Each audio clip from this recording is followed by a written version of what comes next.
Hi, I'm Lauren Burke. Welcome to Kids Safe Divorce. Today we're going to be talking about another one of those little talked about on other sites. At least I haven't seen it. But when I'm talking to my clients or friends who've been through divorces, this one keeps coming up again and again. Women are often worried about how in the world am I going to do this on my own? And the financial piece of that, we can sit down and do a budget. We can talk about whether or not it's even doable. Sometimes when it doesn't seem doable, it's still necessary and you have to find a way around it. But the piece that does not get talked about as much is just the everyday, how do I get the kids out the door, make the payments, remember to give medications, all the driving. So a couple of things that I've noticed over the years in talking to moms about this. Number one, how much help is your husband? Really? I want you to seriously think about when the last time he helped. Not the last time you wanted another adult there in case you had to run out the door. Not he can stay there and call 911 if the place is on fire. Seriously, when has he helped? Has he been somebody that you could say, Junior needs his homework done and the homework would get done with Dad?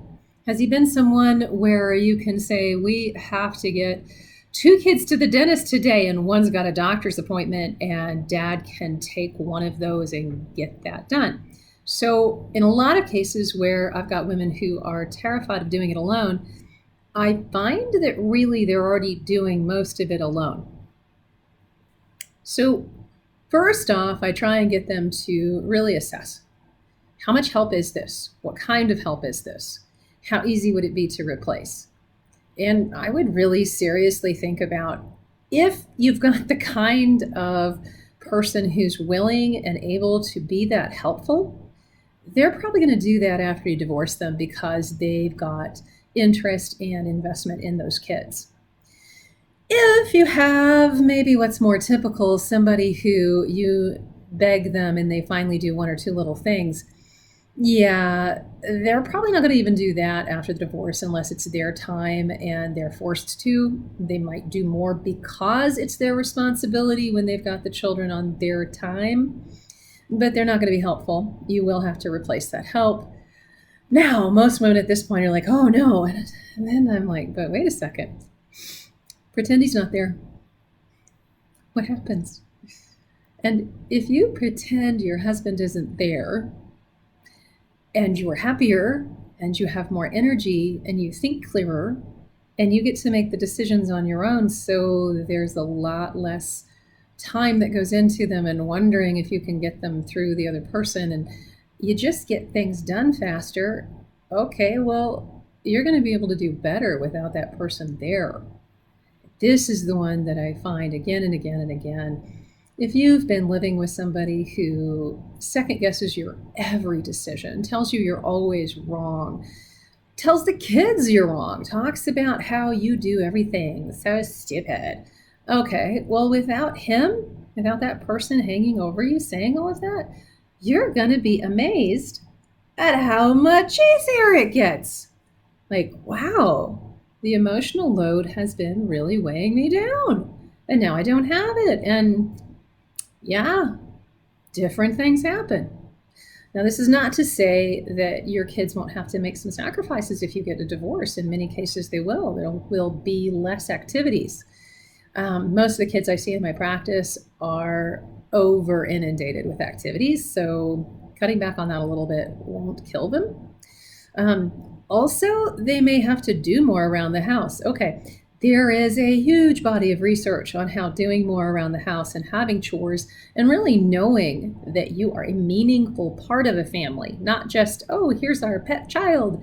Here's a working member of this family that we need to have these things done by, and you're important. So if you are important, whoever you are, you do better.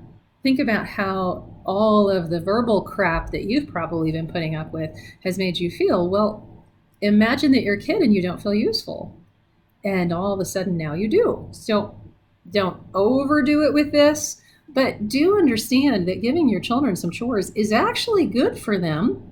If they get the idea that they're a necessary, needed member of the family, that's great. They need that. So a lot of the after effects that come from a divorce can actually be beneficial to a child. Don't just focus on, oh my God, I'm ruining their life. Well, A, you're not. Ruining their life might look more like allowing any kind of verbal or financial or emotional abuse to continue. So seriously, pretend he's not there. Now, in real life, pretend he's not there. See if you can get all the kids out the door in the morning without talking to him, interacting with him, or having any kind of help with him. Okay, so the caveat on this is this works very well, and most women come back and go, OMG, that was so much easier, unless they have somebody who's physically abusive to them or their kids, at which point, plan in secret. Get out of there with help. Make sure that you've got a whole lot of backup video and or police calls so that you can justify and make sure that people know this really happened when you're in court later. Don't do anything that's going to incite the violence. It'll happen anyway. Call the police. And I have so many women tell me, though, that it'll get worse, and then call the police. Because I've also had so many women who could not prove that it happened when they went to court because they never called the police.